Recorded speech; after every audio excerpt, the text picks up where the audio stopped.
Demi ngaran ieu tempat Cisewu, ngabogaan catur jeung galur para karuhun.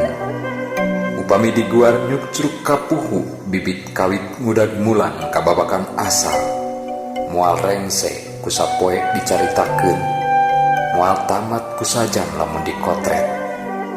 Ayeuna mah urang cokot pondokna, urang tilep ringkesna bae. Anu ngadadasaran ngaran ieu tempat teh nyaeta di ieu wewengkon aya sirah cai anu salilana tara saat sanajan usum halado panjang. Ku kitu oge urang boga kayakinan pasti cinyusuna gede bijilna atawa loba liang cinyusuna. Ieu sirah cai teh tempat anu ngabogaan karamat pikeun jalma nu ngabogaan kapercayaan.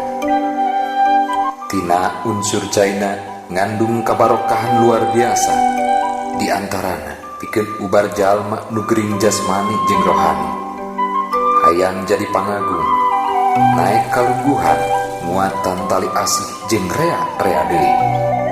Geus pugu, cai palidna mah dimanfaatkeun ku masyarakat sabudareunana pikeun kabutuhan sapopoe.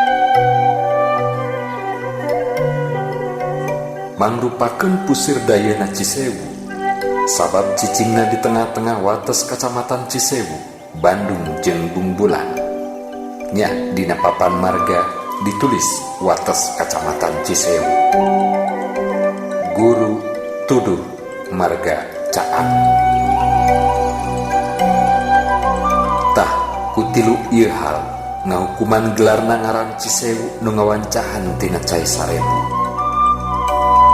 Anu ngandung maksud liang cai nyusu aya sarebu. Tiap liang cinyusu upama ti peuting sok katemporaan jiga damar, nya sok disebut oge damar sewu.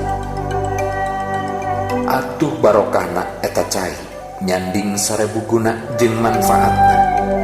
Kusabab eta tempat sirah cai ngabogaan mang pirang-pirang kasinugrahan, nya sok disebut balong sirah. Penyerahan tempat jeung asal usulna Cisewu.